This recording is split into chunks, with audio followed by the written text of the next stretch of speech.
We are going to continue our series on The Bible Explains, Part 183. Today, we are going to continue our discussion in our mini-series within the big series of The Bible Explains, entitled 12 Timeless Principles of Grace, Part 2. Tulad ng nabanggit ko na po sa inyo nung una, we will discuss one principle at the time and combined it with life application. We are going to continue our discussion, but first, let us pray. Our dearest Father in heaven, we are so very thankful for how you have guided us today.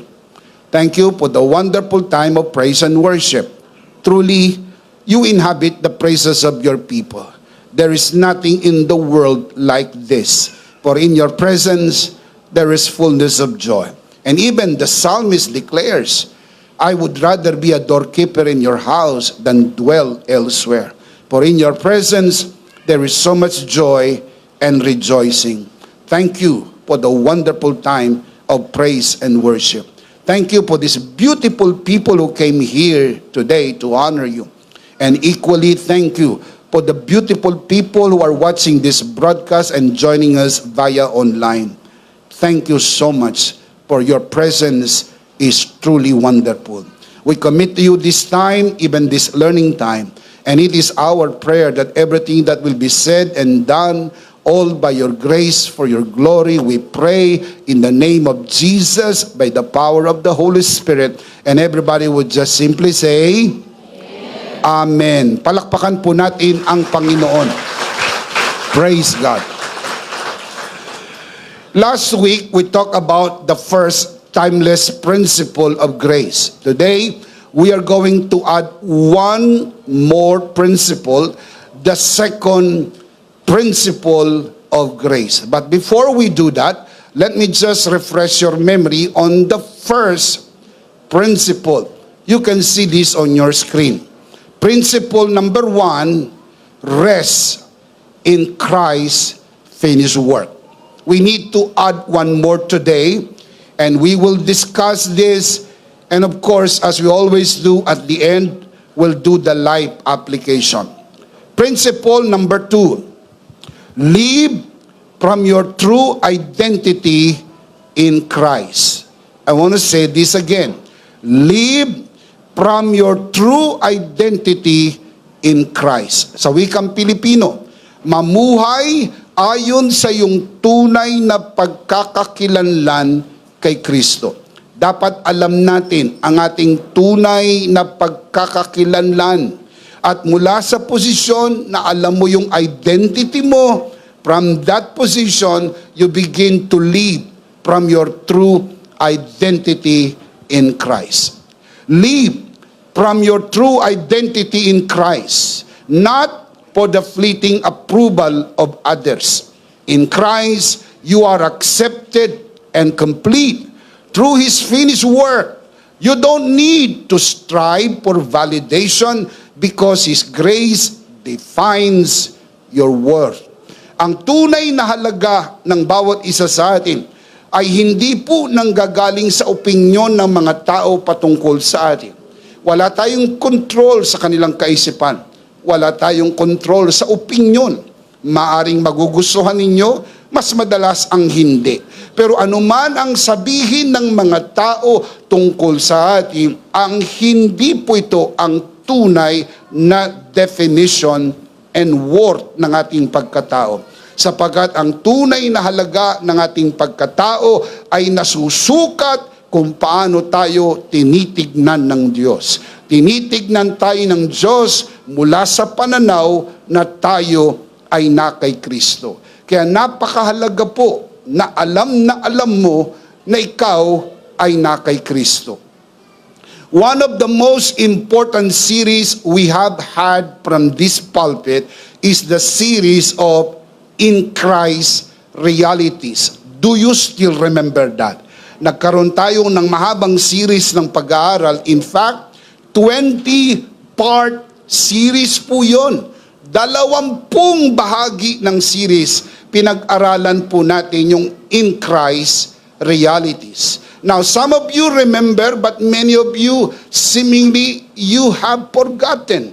Parang nakalimutan nyo na sapagkat pumasok lang ang bagong taon, marami na yata kayong nakalimutan. Sana wag nyong kalimutan ang malaking katotohanan kung sino tayo kay Kristo. Now, let me refresh your memory in case you have forgotten. This is the best time to remember. I told you that in Christ, I am perfectly loved by God. I am completely forgiven. I am righteous and holy like God. I am a child of God. I am a new person inside. I am blessed and highly favored. I am charito. I am rich and godly. I am healed and healthy. Furthermore, we also learn that in Christ, I am anointed to serve. I am an ambassador of Christ. I am divinely protected. I am inseparable from God. I am redeemed from the curse. I am God's new habitation. I am complete. Also, we learn in this series, in Christ, I reign in life. I have eternal life. I have the mind of Christ. I have the love of God. And finally, in the series, we learn that in Christ, I have the fruit of the Spirit and many, many more. Hindi pa po tapos ang series na yan. It is an ongoing. Darating ang panahon, ipagpapatuloy po natin yan at duduktungan pa po natin ng maraming mga katotohanan na itinuturo ng Biblia kung sino tayo kay Kristo. Kaya mahalagang kilala mo kung sino ka sa harap ng Diyos dahil ikaw ay na kay Kristo. Why we say so? Because principle number 2 tells us, live from your true identity in Christ. Today, I want to share with you 3 life application on how we can live by this. Paano natin maipapamuhay ang katotohanang alam natin ang ating tunay na identity ay tayo ay na kay Kristo. Life application. I want to share with you 3 life applications. Number 1, speak affirmations over yourself. Write it down. Speak affirmations over yourself. Speak affirmation over yourself, rooted in God's word and His grace. Declare who you are in Christ. Love, accepted, complete, because His finished work defines your identity and worth. Ilagay sa isip, mga kabiyaya, ang tunay mong halaga ay kung sino ka sa harap ng Diyos. Ang tunay na halaga ng anumang bagay ay hindi kung magkano mo gusto ibenta. Ang tunay na halaga ng isang bagay ay kung magkano ito gustong bilhin ng taong bibili. Kahit gusto mong ibenta yan ng 1,000,000, kung walang gustong bumili ng 1,000,000 sa bagay na gusto mong ibenta, wala hong halagang 1,000,000 ang gusto mong ibenta. Pero kapag may taong lumapit at nagsabi, bibilhin ko yan ng 2,000,000, 3,000,000, 10,000,000, nagbibiding ang tao dahil gustong bilhin ang isang bagay at ang mananalo ay ang pinakamataas na bid. Mga kapatid, gusto mong malaman ang tunay mong halaga, kinakailangan mo itong makita kung anong halaga ang ibinayad ng Diyos para ikaw ay matubos. Ibinayad ng Diyos ang buhay ng kanyang buktong na anak upang tayo tubusin sa krus ng Kalbaryo. Yan ang tunay mong halaga. Huwag mong ibaba ang iyong sarili. Huwag mong gawing katawa-tawa ang iyong sarili. Huwag mong ilugmok ang sarili mo sa busabos ng kasalanan sapagkat ikaw ay mahalaga sa paningin ng Diyos. Can you say amen? Don't call yourself weak when Christ has made you strong. Don't say you can't do it when Christ enables you to do all things. Speak over yourself what God declares about you in Christ. Ano ba ang sinabi ng Diyos tungkol sa iyo? Ano ang iyong halaga? Sino ka sa harap ng Diyos? Dito ka magsimula. Mamuhay ka mula sa punto de vista, kilala mo ang iyong sarili, kung sino ka sa harap ng Diyos. Also, we learn in this community that you are what the Bible says you are. You have what the Bible says you have. And you can do what the Bible says you can do. And we learn that. Therefore, we confess, I am what the Bible says I am. I have what the Bible says I have. And I can do what the Bible says I can do. Huwag mong maliitin ang iyong sarili. Huwag mong ibaba ang iyong sarili. Huwag mong tignan ang iyong sarili sa pananaw ng ibang tao o sa maliit na pananaw ng mga taong hindi naniniwala sa iyo. Dahil kung may mga taong hindi naniniwala sa iyo, ang Diyos ay naniniwala sa iyo. Kaya kasinagip ni Kristo sa krus ng Kalbaryo dahil naniniwala ang Diyos sa iyo. Say amen. Joel chapter 3 verse 10. Let the weak say, I cannot hear you from where I am standing. Let the weak say, so you are not weak. Don't call yourself weak. You are not weak. God is not seeing you weak. You are strong. Sapagkat ikaw ay nilikha ayon sa kanyang wangis. Maaring ang unang bahagi ng kwento tila hindi maganda dahil ang tao'y bumagsak. Pero ang tunay na kwento ay hindi sa una nakikita kung paano nagtapos ang kwento. Ang tao'y bumagsak pero sinagip tayo ng biyaya ng Diyos. Isinugo niya ang kanyang bugtong na anak upang sa pamagitan ni Kristo tayo matubos at mabalik tayo sa ating kalagayan.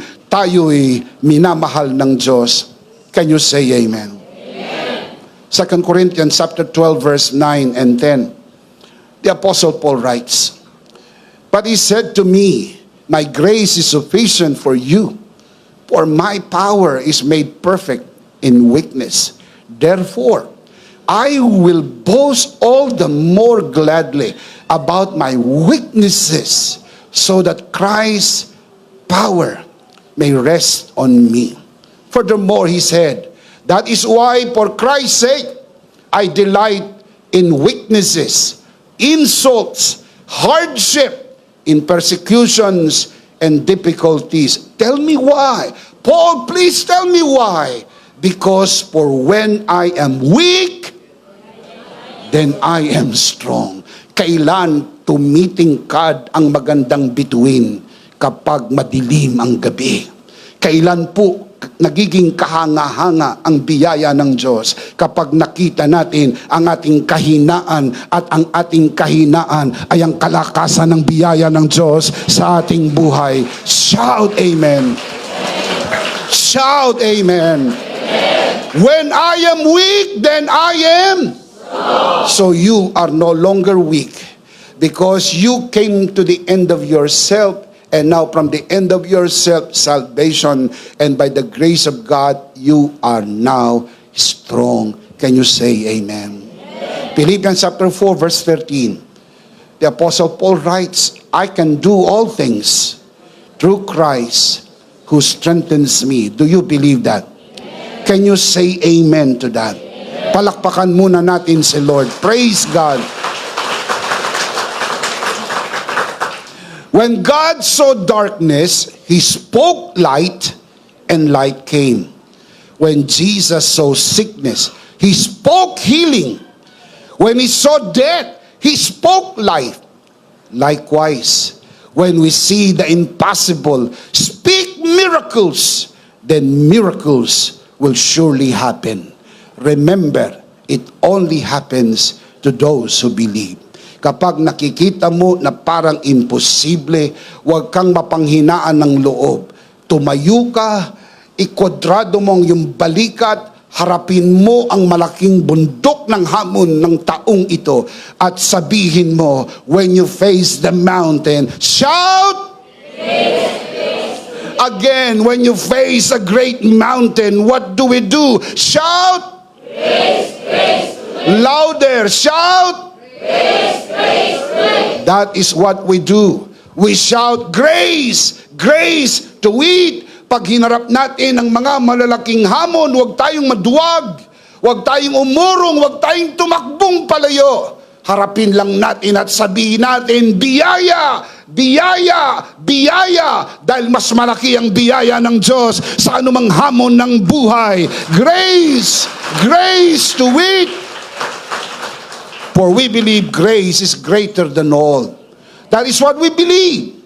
You believe in your heart, you confess with your mouth. Kailangan kung anong nasa puso, bigkasin ang bibig. For out of the abundance of the heart, the mouth speaks. Speak life because you believe in life. Naniniwala ka sa buhay, bigkasin mo ang buhay. Naniniwala ka sa kalusugan, bigkasin mo ang kalusugan. Naniniwala ka sa pag-unlad, pabor at kasaganan, bigkasin mo. Sapagkat ang puso naniniwala, ang bibig ay nagsasalita. Proverbs 18:21 affirms this fact. Death and life are in the power of the tongue, and those who love it will eat its fruit.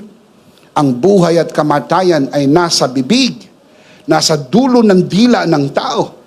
When you speak death, death will surely come. When you speak life, life will surely come. Why we say so? Your words have power. Align them with the truth of who you are in Christ and watch them manifest as you affirm them in your life. Kapag in-affirm mo ang katotohanan kung sino ka sa harap ng Diyos dahil ikaw ay na kay Kristo, mamamangha ka na yung pinaniniwalaan mo sa puso, binibigkas ng iyong bibig, ay makikita ng iyong mata sapagkat pinaparangalan ng Diyos ang iyong pananampalataya. Can you shout amen? Palakpakan si Lord. Praise God. Number 1, life application. Speak affirmations over yourself. Number 2, refuse comparisons as you are a unique child of God. This is very powerful application. I want to say this again. Refuse comparisons as you are a unique child of God. Refuse comparisons, for God created you uniquely and loves you completely. Rest in His grace, knowing your worth is defined by His love, not by measuring yourself against others. Ang tunay mong halaga ay makikita mo sa pag-ibig na iginawad ng Diyos sa iyo. Mantak mo. Ang ibinayad sa iyo, ibinayad sa atin para matubos tayo ay ang buhay ng bugtong na anak ng Diyos. Meron pa bang mas mahalaga pa dito? Wala na. Sa makatwid, tinitignan ka ng Diyos sa ganitong halaga. Ang sirain mo ang iyong sarili at maling nanaw ay insulto sa Diyos na lumikha sa iyo at insulto kay Kristong tumubos sa iyo. Huwag mong maliitin ang iyong sarili. Hindi ka nilikha ng Diyos para sa busabos ng kasalanan. Hindi ka nilikha ng Diyos para maglublob sa pusali ng kasalanan. Nilikha ka ng Diyos para magkaroon ng fellowship, para magkaroon ng kaugnayan sa Diyos.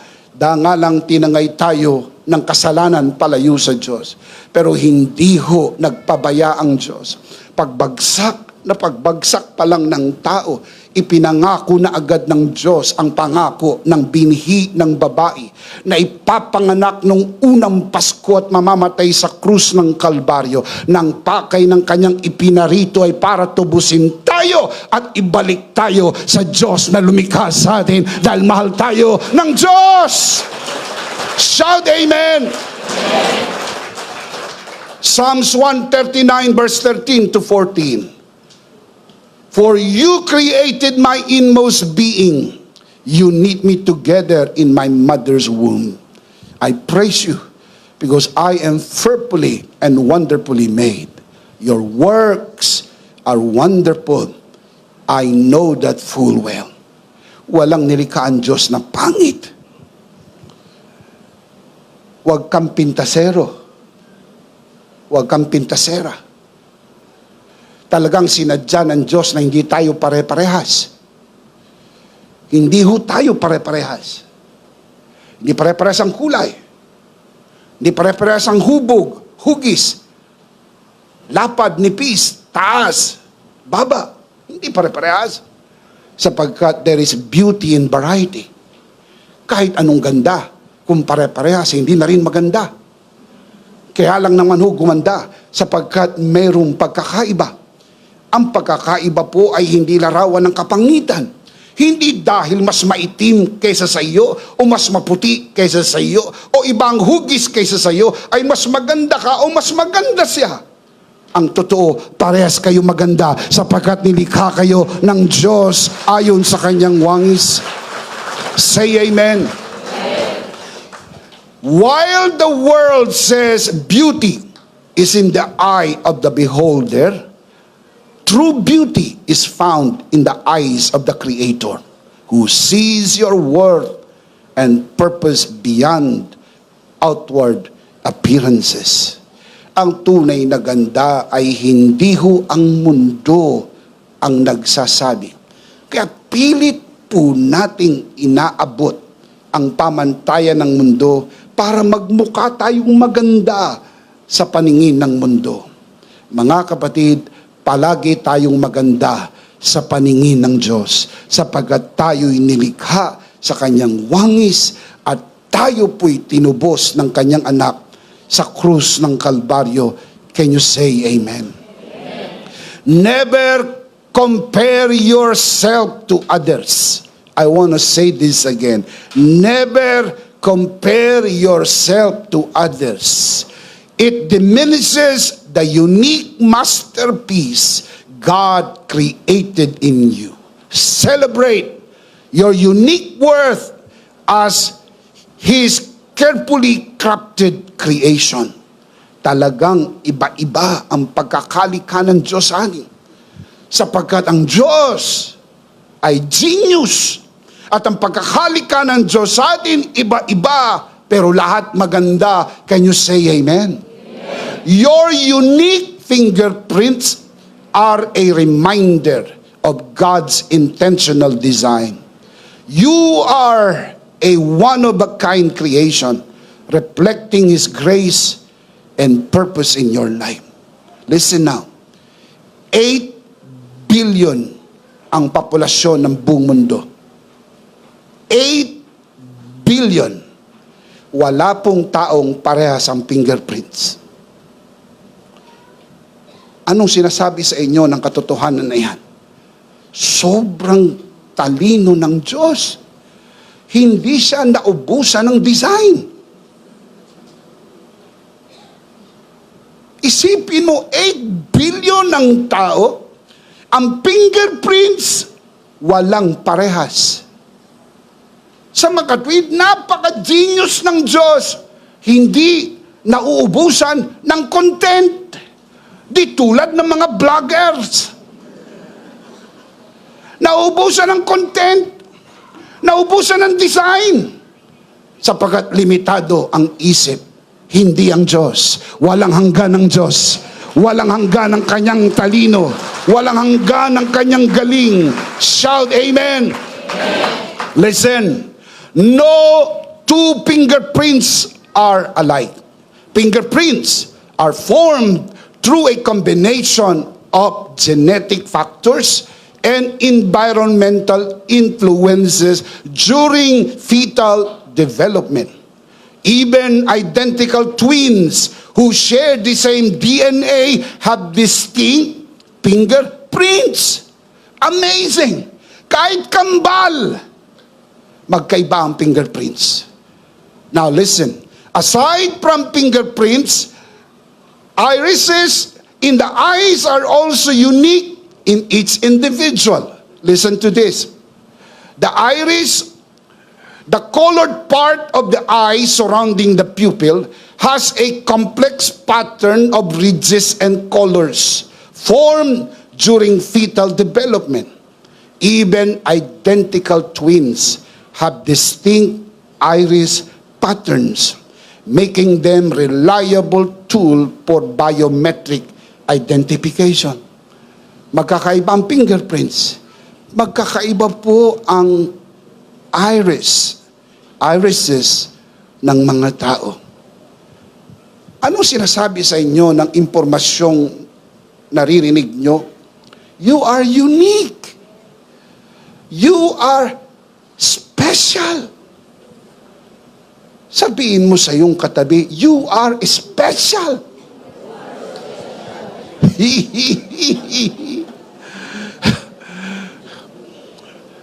Yung iba sa inyo, nagsasalita, walang kausap. Ulitin mo. Sabihin mo sa katabi mo, you are special. Sinong naniniwala na you are special? Taas ang kamay. Palakpakan si Lord. Amen. Amen. We are not only unique in how God created us, but also in the work He has assigned for us to do in this life. Mayroon dinisenyo ang Diyos na gawain para sa iyo. You will never be happy until you find your work. Maniwala kayo, hindi ho perang magpapasaya sa tao. Kahit nasa iyo na ang pera ng buong mundo, pag hindi mo nagawa yung pinagagawa lang ng Diyos sa iyo, you'll never be happy. Kasi ang tunay na fulfillment is to find what God has called you to do in this life. Do it with all your heart. Finish it well.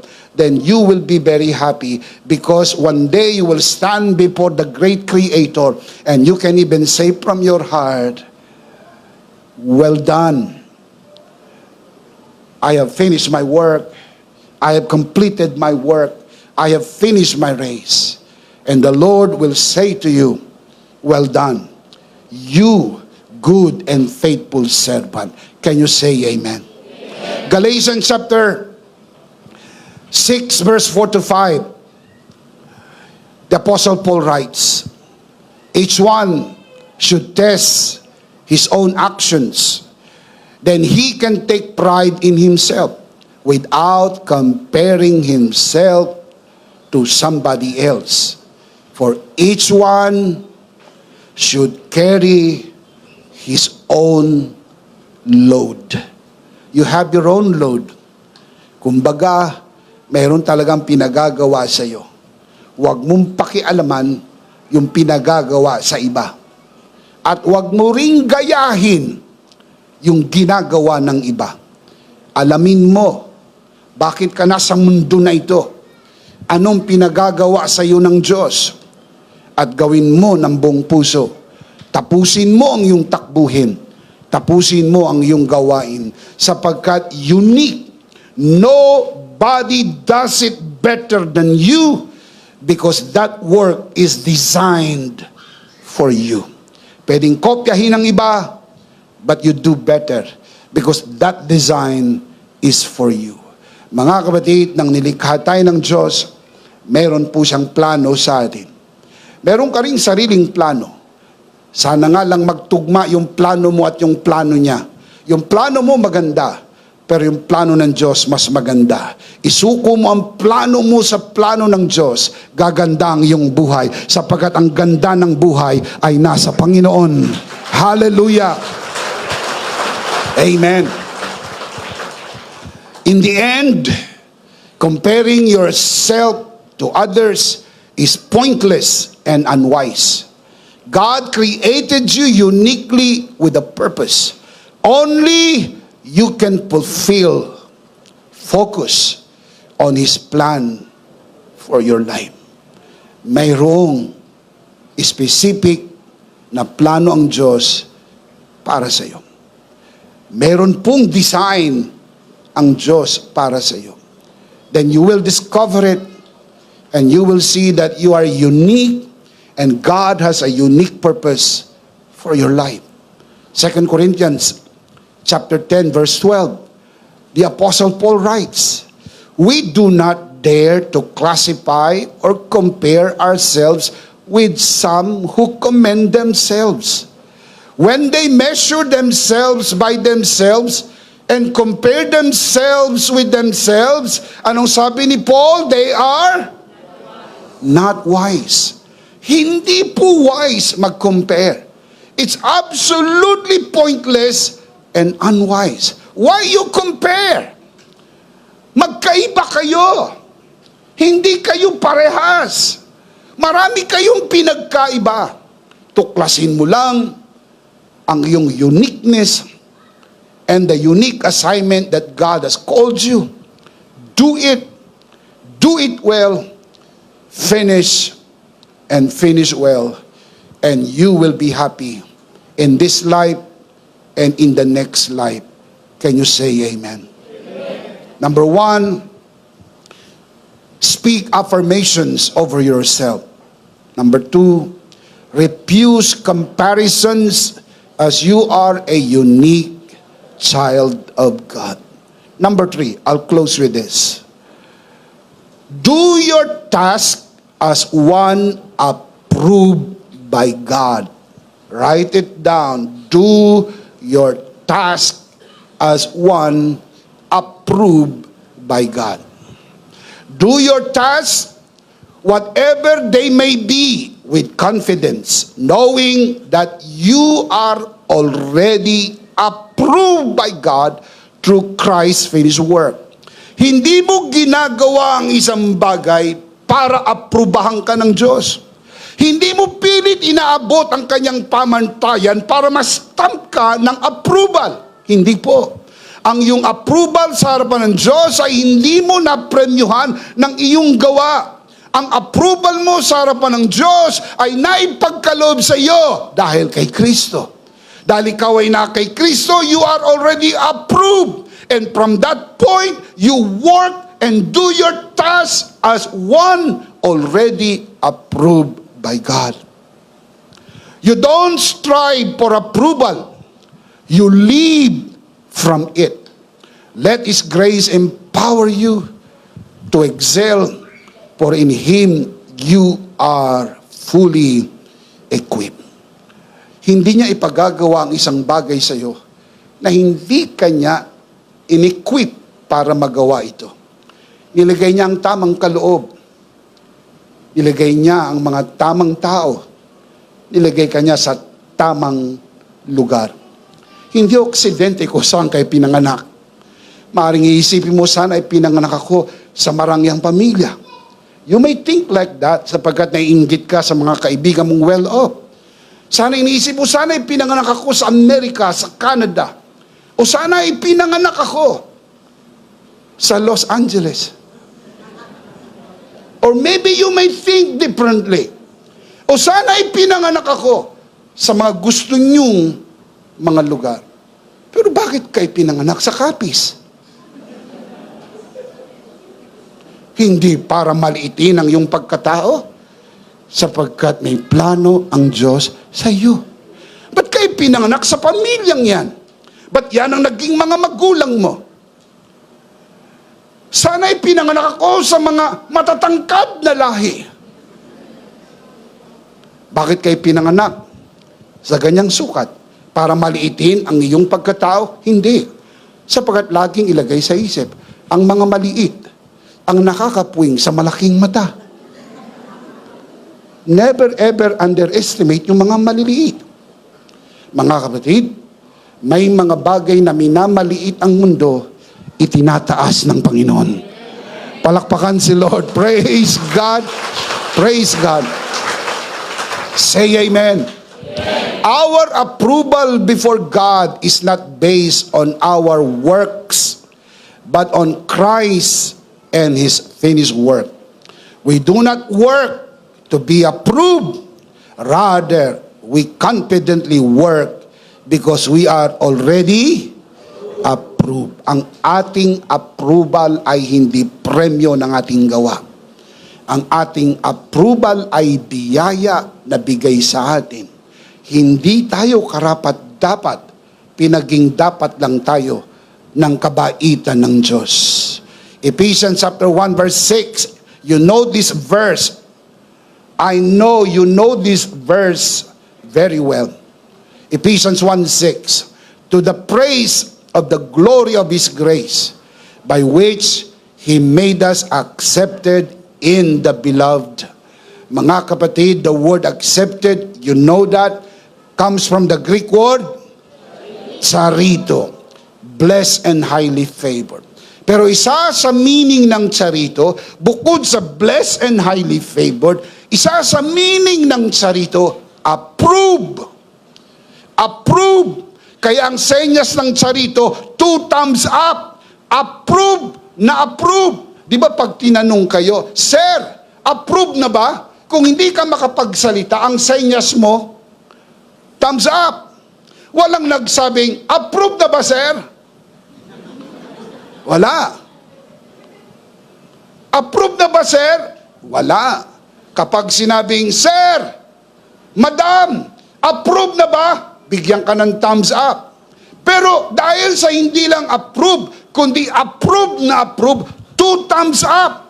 Kay Kristo, hindi tayo binigyan ng thumbs up. Binigyan tayo ng 2 thumbs up. Approve na approve tayo sa Diyos. Come on, get excited, church! Palakpakan natin ang Panginoon. Praise God!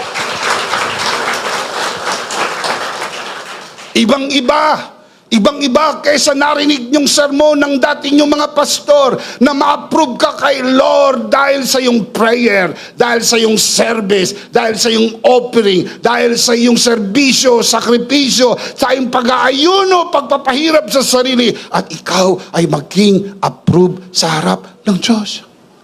Ang sabi nga ng isang nakausap ko, pag mahirap na mahirap ka daw sa buhay, close kayo ni Lord. Sapagkat yung mga gumiginhawa sa buhay, yung mga umuunlad at yumayaman, sila'y malayo kay Lord. Sabi ko, sinong nagsabi? Yung pastor daw niya. Sa makatwid na niwala siya na pag mahirap, close sila ni Lord. Ang sabi ko sa kanya, bakit ka nagsisikap umunlad? Lalayo ka kay Lord. Bakit dalawa ang trabaho mo? Di ba pag nagdadalawang trabaho, ibig sabihin nagsisikap na umunlad. Sabi ko, huwag kang magsikap. Kasi pagka umunlad ka, lalayo ka kay Lord. Sabi ko sa kanya, kung gusto mo, close kayo ni Lord. Mag-pray ka na lahat ng kahirapan sa buong mundo ay mapasayo na. At pag mahirap na, makikita mo na si Lord. Salamat dahil naliwanagan na tayo ng mensahe ng biyaya na tayo ay tinanggap ng Diyos hindi dahil sa pagpapahirap sa sarili. Anong pinagkaiba nila sa mga Katoliko na nagpipinitensya?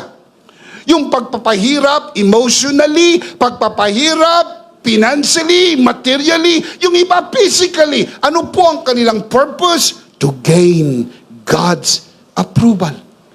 Pinipremyuhan nila. Kailangan mong pahirapan ng iyong sarili para at the end, matanggap ka ng Diyos.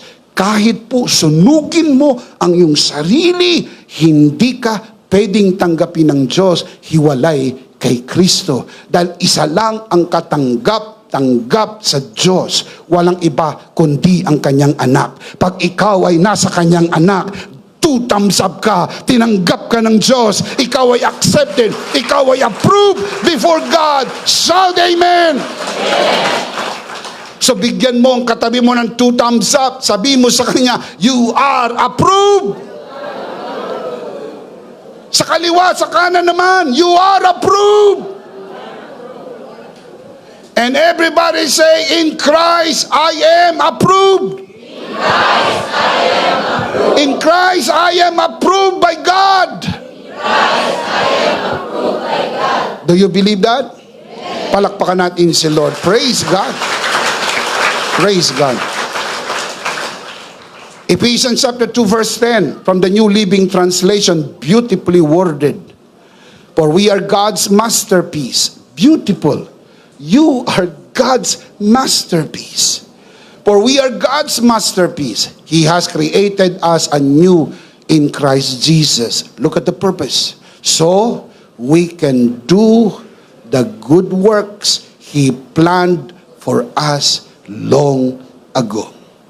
Isa po sa mga maling paniniwala ng mga nasa community of grace, di umano, pag nasa biyaya, wala nang gagawin. Nothing could be farther from the truth. Mali po yun. Yun ang dahilan kung bakit naging maanghang sa panlasa ng iba ang mensahe ng biyaya dahil di umano wala nang gagawin. Parang ang grasya ay laban sa gawa. Mali po yun.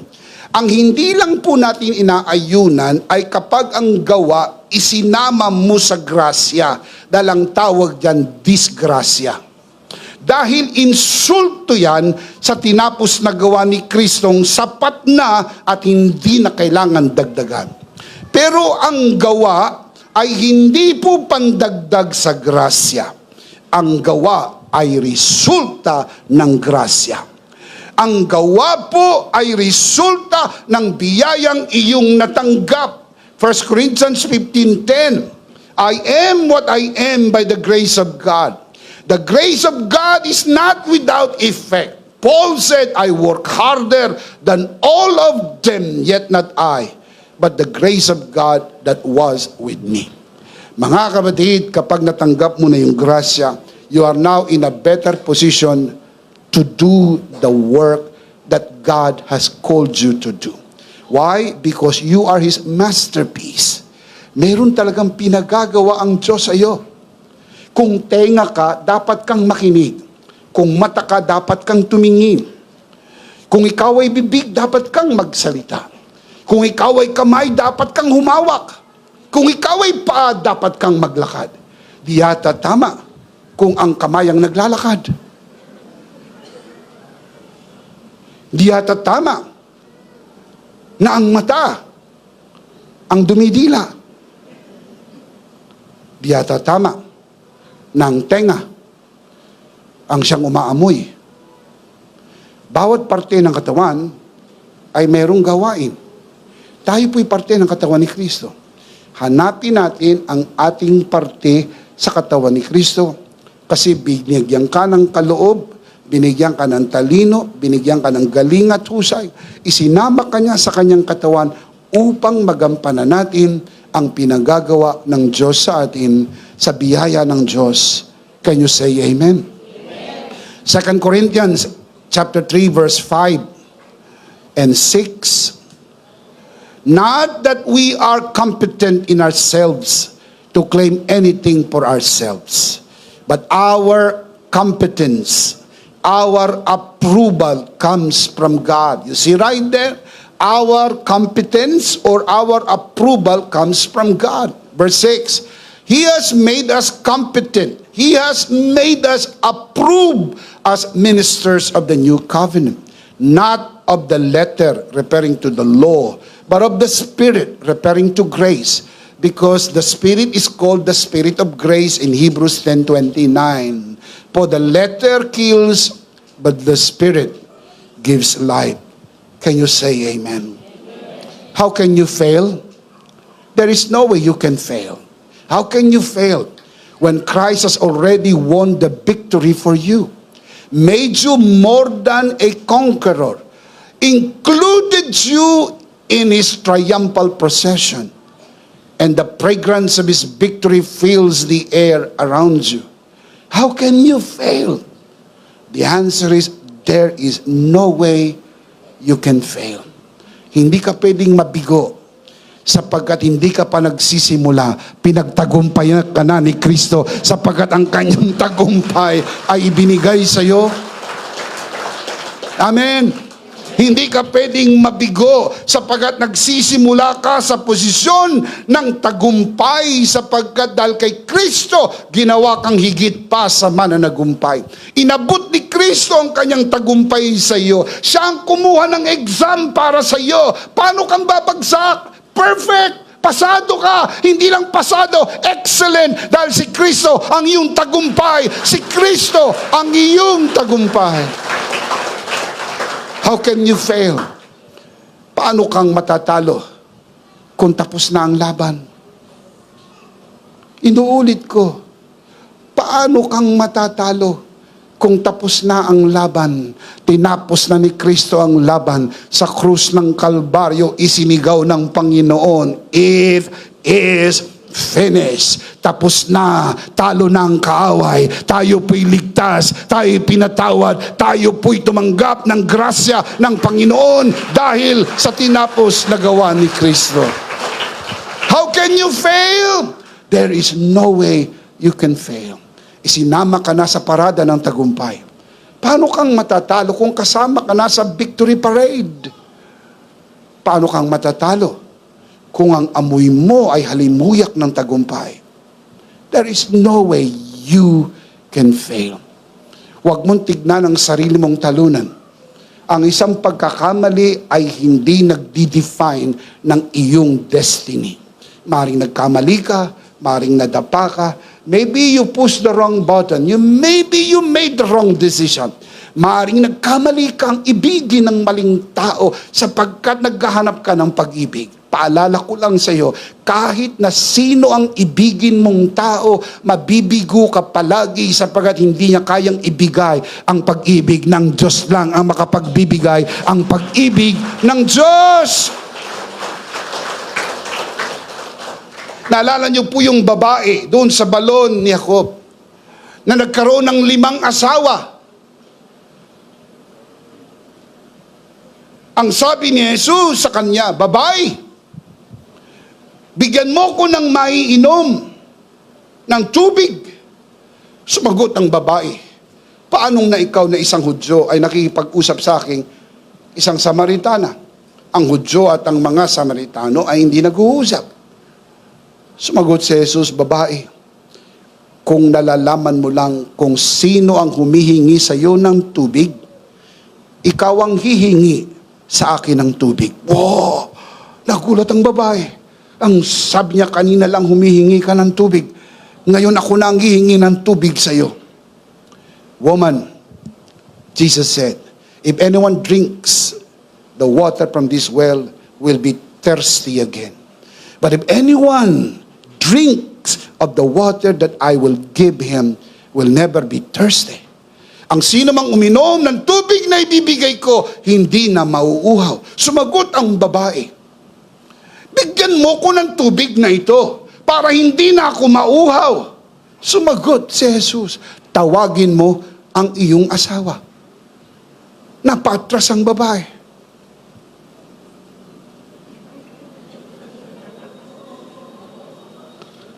Ang sabi niya, "Wala akong asawa." Sabi ni Jesus, "Tama ang sinabi mo dahil ang kinakasama mo ngayon ay hindi mo tunay na asawa." Totoo niyan, nagkaroon ka ng 5 asawa. Pag hindi nagtagpo si Jesus at ang babae, makakasampu pa ito. Bakit? Meron siyang hinahanap sa una, meron siyang hinahanap sa pangalawa, meron siyang hinahanap sa pangatlo, meron siyang hinahanap sa pang-4 at pang-5. At pagdating sa pang-5, hahanap siya ng pang-6, pang-7, pang-8, pang-9, pang-10. Hindi titigil ang tao sa paghahanap dahil hindi mo matatagpuan ang tunay na pag-ibig sa tao. Ang Diyos lang ang tunay na pag-ibig. Sa Kanya mo lang ito matatagpuan. How can you fail? You cannot fail if you are in the love of God. Because God's love never fails. Can you say amen? Let's see them again. 3 life application. The principle is live from your true identity in Christ. Makikita nyo po ang 3 applications. Basahin natin malakas, sabay-sabay. Ready? Sit up straight. Application number 1. Muntik na kayong magkasabay-sabay. Bigyan ko kayo na isa pang pagkakataon. Malakas, sabay-sabay. Lahat.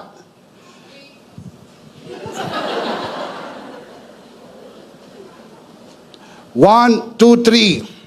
Seek affirmations over yourself. Number 2. Refuse comparisons as you are a unique child of God. Number 3. Do your task as one approved by God. The big idea is in Christ, I am approved by God. Do you like that?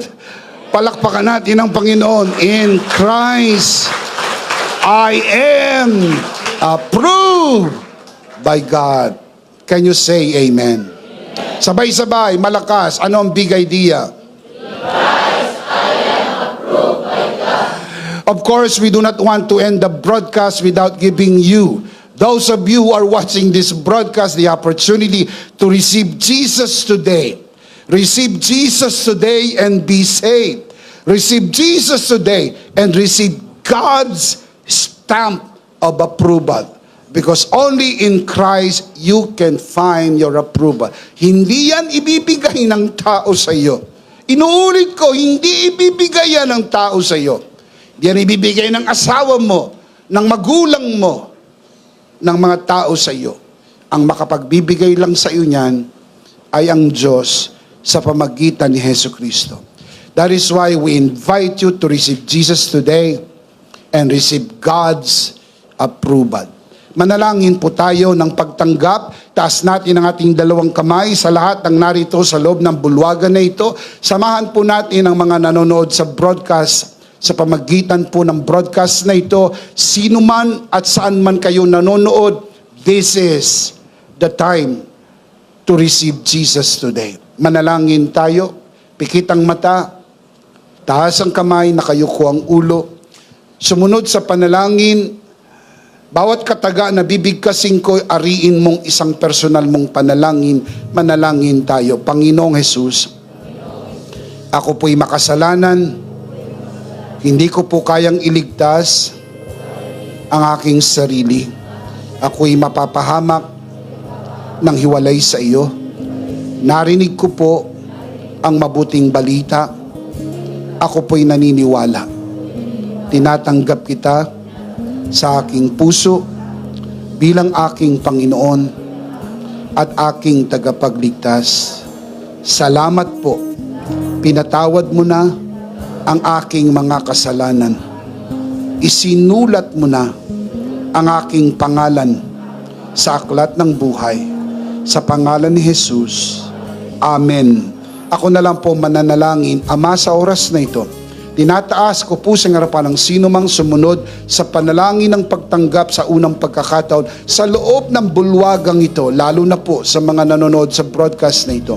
Tinataas po namin sila sa iyong harapan na sila ay lumago sa bagong natagpuang pananampalataya sa pangalan ng Panginoong Jesus. Tayong lahat ay magsabi ng Amen. Palakpakan si Lord. Praise God. Praise God. Sa lahat ng tumanggap sa Panginoon sa oras na ito, nagagalak at nakikigalak kami sa inyo. Kaya mula sa ikaibuturan ng aming puso, binabati po namin kayo. Welcome to the family of God. Palakpakan si Lord. Welcome to the family of God. So very happy for all of you. Praise God. Matagal ka nang ipinapanalangin ng magulang mo, ng kaibigan mo. Dumating ka na sa hangganan. Ngayon, niligtas ka na ng Panginoon. Palakpakan natin si Lord. Praise God! Praise God! Tayo po ay dumako sa ating banal na komunyon. Para sa mga nanonood sa broadcast, kunin niyo po ang inyong communion elements and let's do this together.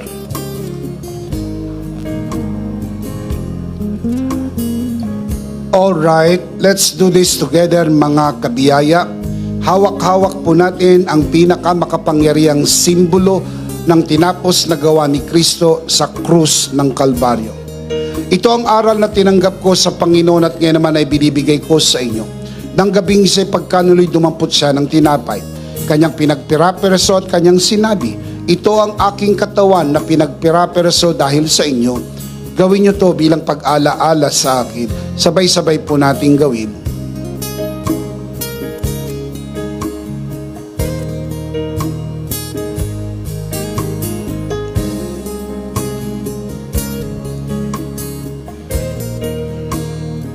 Gayon din naman matapos maghapunan ay kanyang hinawakan ng saro at kanyang sinabi, ito ang saro ng bagong tipan na pinagtibay ng aking dugo. Gawin niyo to bilang pag-ala-ala sa akin. Sabay-sabay po natin gawin.